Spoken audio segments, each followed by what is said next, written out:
Na atualidade, temos ouvido falar muito de ataques por armas químicas, e a primeira coisa que nos vem à mente é a destruição que elas podem nos causar, e que todo mundo vai estar ferrado se esse tipo de confronto ocorrer. Mas você já parou para pensar o que são esses dispositivos? Bem, aqui lhe daremos a resposta.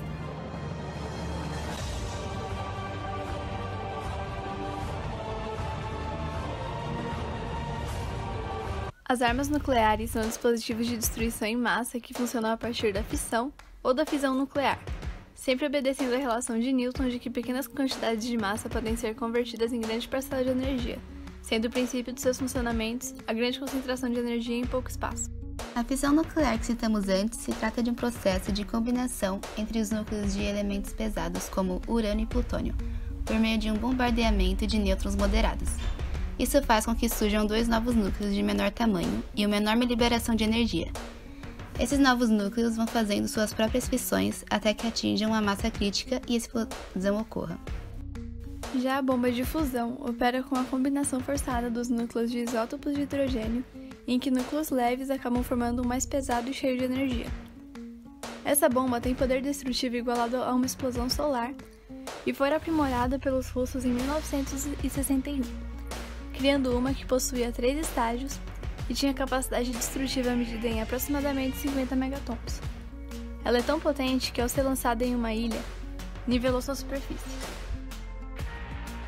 Há também as táticas, que são utilizadas para inimigos mais próximos, tendo assim menor poder explosivo e causando danos pelo calor ou pulso eletromagnético. Seu poder pode até ser menor, mas podem causar os mesmos danos que todas as antes citadas. Suas ondas de calor provocam queimaduras graves na população, e as ondas de choque podem derrubar prédios e arremessar pessoas por longas distâncias.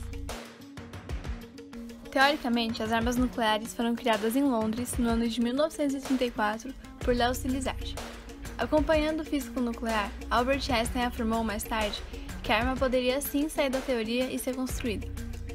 Em 1939, assinou uma carta escrita por Szilard e enviou para o presidente Roosevelt, em que dizia que a Alemanha poderia elaborar novas armas bem mais poderosas que as construídas até então, e por essa razão estava extraindo urânio das minas de Tchecoslováquia. Com o avanço tecnológico para a Segunda Guerra Mundial, existia a dúvida de qual país desenvolveria a arma mais poderosa. A partir do acordo de 1943 no Canadá, os projetos estadunidenses e britânicos se uniram. Por terem como base pesquisas muito caras, esses foram os maiores investimentos da história. Nos Estados Unidos ocorreu o Projeto Manhattan, algo muito secreto que visava a criação da arma mais poderosa do momento. No dia 16 de julho de 1945, ocorreu o teste Trinity, no deserto do Novo México. O projeto era tão secreto que o presidente Harry Truman ficou sabendo do ocorrido apenas 2 semanas após ter se tornado presidente. Em agosto, Truman permitiu o uso de armas nucleares contra o Japão, com o objetivo de evitar invasões. Logo, Hiroshima foi atacada pela Little Boy, uma bomba de urânio, e após alguns dias outro ataque ocorreu em Nagasaki por uma bomba de plutônio. Em 15 de agosto, com a morte de mais de 100 mil pessoas, o imperador do Japão se rendeu. Em meio a esse trágico cenário, muitas críticas rondaram o uso dessas armas. Nos anos posteriores a 1948, países como França, Alemanha e China desenvolveram diferentes armas nucleares, tendo a União Soviética testado sua primeira bomba nuclear. O uso dessas nos dias de hoje é muito mais consciente e controlado, graças a acordos para evitar corridas nucleares.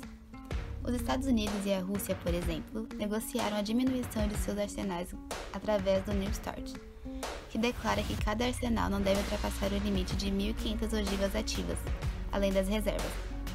E antes de começar a falar sobre as maiores potências nucleares do mundo nos dias de hoje, vale lembrar que em 1968 foi assinado o Tratado de Não Proliferação Nuclear, TNP, na ONU, com o objetivo de promover a irradiação das armas nucleares e impedir o uso de matérias atômicas para fins bélicos, buscando dessa maneira legalizar o uso da energia nuclear apenas pacificamente. O TNP estabeleceu que os únicos países autorizados a possuir esse tipo de armamento seriam aqueles que explodiram uma bomba atômica antes de 1967, ou seja, Estados Unidos, Rússia, China, Reino Unido e França. Entretanto, mais de 20 países são considerados potências nessa área. Falaremos aqui dos 10 primeiros.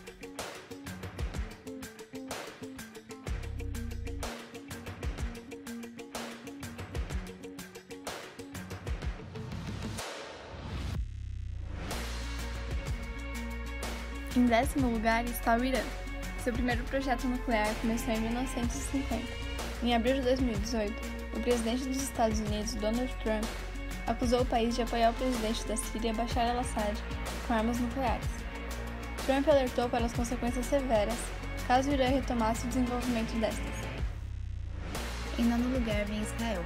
Apesar de se recusar a falar sobre o assunto, acredita-se que no país tenha plutônio suficiente para a produção de 200 armas atômicas. Segundo o ex-ministro israelense, o desenvolvimento de uma opção nuclear no país começou nos anos 50, para prevenir uma guerra. O único teste nuclear supostamente dirigido por Israel ocorreu em setembro de 1979. Em 8º lugar está a Coreia do Norte, que já realizou 3 testes nucleares subterrâneos e outros com mísseis balísticos, retomados em 2017. Estes mísseis podem alcançar até 1,6 mil quilômetros e carregam ogivas convencionais, químicas ou biológicas. Seu lançamento é mais rápido graças ao uso de combustível sólido, como afirmou o governo norte-coreano. 7º lugar, Paquistão. Iniciou secretamente seu programa nuclear após sua terceira guerra com a Índia. Para o jornalista americano Kyle Misakami, o arsenal nuclear do país muçulmano está sendo subestimado internacionalmente. Acredita-se que os paquistaneses possuam cerca de 110 ogivas nucleares.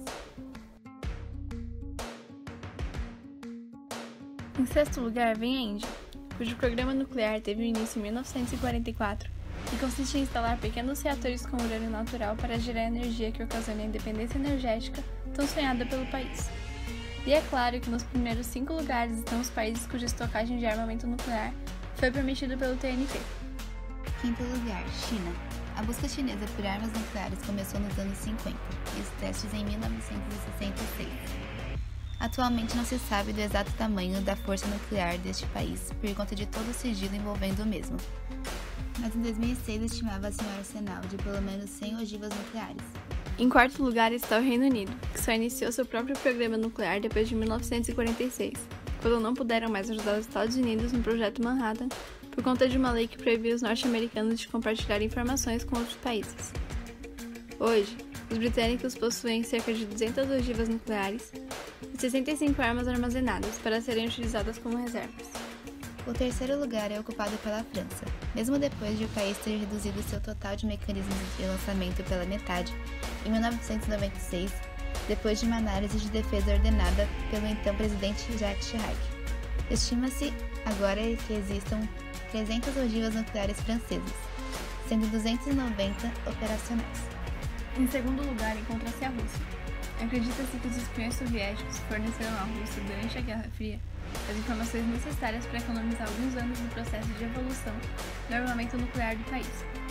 Em março de 2018, o atual presidente russo, Vladimir Putin, anunciou que a Rússia testou um novo arsenal nuclear que não pode ser interceptado por inimigos. Tal discurso colocou contra a parede a soberania do primeiro colocado da nossa lista. Além de estar no topo do ranking de maiores potências nucleares do mundo, os Estados Unidos da América também batem recordes no número de testes nucleares realizados. Assim como a Rússia, possuem bases militares com mísseis balísticos na terra e no mar, em que são lançados por submarinos nucleares, além das armas nucleares do grupo de bombardeios pesados da Força Aérea do país. Atualmente se dedicam mais à manutenção e armazenamento de seu armamento do que com o desenvolvimento dos mesmos. Conhecendo as 10 maiores potências mundiais, fica mais fácil de entender o motivo de tanta tensão entre países como Estados Unidos, Rússia, China e Coreia do Norte. Mas o que ocorreria se eles entrassem em uma guerra nuclear? Os Estados Unidos já fizeram uma simulação em computador, onde consideraram o uso de 100 ogivas semelhantes às que atingiram Hiroshima e o resultado foi assustador. Iria acontecer mais ou menos isso. 5 megatons de fuligem negra chegariam à atmosfera e antes de cair de volta à Terra absorveriam o calor, caindo em forma de chuva tóxica. Um ano após esse acontecimento, a temperatura da superfície do planeta cairia para 16 graus Celsius. Em 20 anos, a temperatura se elevaria a apenas 2 graus, permanecendo bem abaixo do considerado normal. Em 5 anos, o déficit seria de 9% em média, e em 26 anos ainda ocorreria um declínio de 4,5%. Essa redução de temperatura afetaria as chuvas, e entre 10 a 40 dias, algumas formas de agricultura já não seriam possíveis, dependendo da região. As fortes reações químicas arrebentariam entre 20% e 25% da camada de ozônio, nos deixando ainda mais expostos aos raios ultravioletas. A falta de proteção ultravioleta resultaria no aumento das incidências de câncer de pele e reduziriam ainda mais a possibilidade de cultivo de frutos e hortaliças. Conclui-se que uma guerra iria trazer muitas doenças, fome e poderia até resultar no fim do mundo.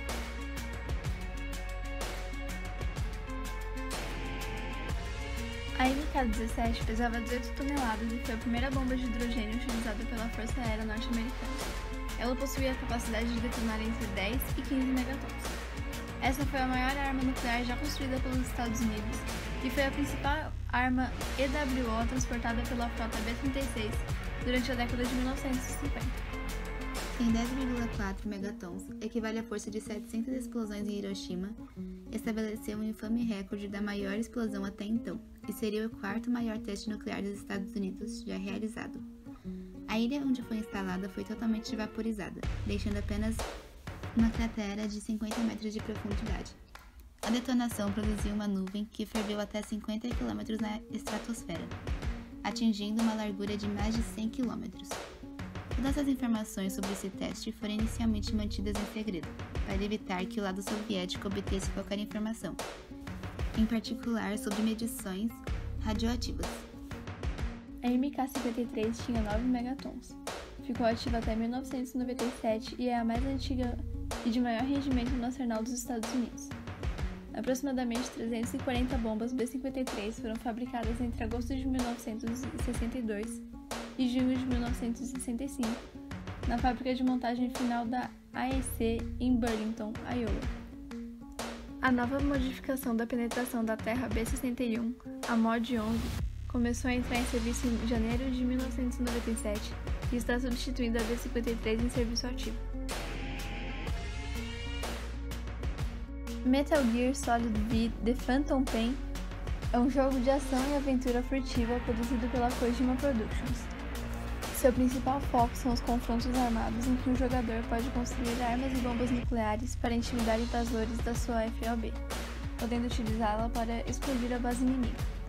O curioso desse jogo é que seus produtores liberam uma fase extra apenas para aqueles que não possuem esse tipo de armas em seu estoque bélico, que mostra uma realidade onde os armamentos nucleares não existem, mostrando assim um incentivo ao desarmamento nuclear. First Strike The Final Hour é um jogo que relativiza uma guerra nuclear em escala global, vista de fora do globo terrestre sem a humanização das vítimas. Ele mostra os mísseis caminhando pela atmosfera antes de caírem e gerarem o caos na região definida pelo jogador. O objetivo do jogo é destruir todas as restantes nações com armas nucleares e ser a única facção de pé no fim. Sua proximidade às condições reais busca trazer maior consciência da importância do desarmamento, já que mostra a visão fria dos militares quanto às populações afetadas, vendo-as apenas como números e não como pessoas.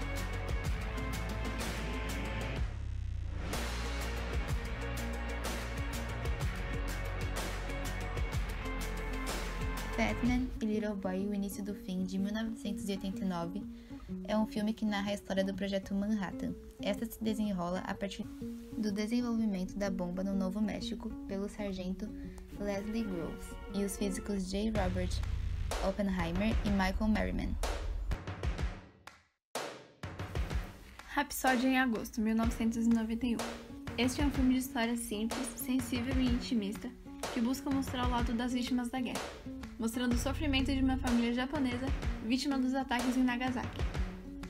A narrativa se desenvolve no contexto que uma senhora sobrevivente do ataque fica em casa com seus 4 netos, enquanto os pais dos mesmos vão visitar um tio em seu leito de morte no Havaí. Neste filme são abordados temas como perdão e arrependimento, além de gerar uma reflexão sobre a brutalidade ocorrida na Segunda Guerra Mundial. Now the world don't move to the beat of just one drum. What might be right for you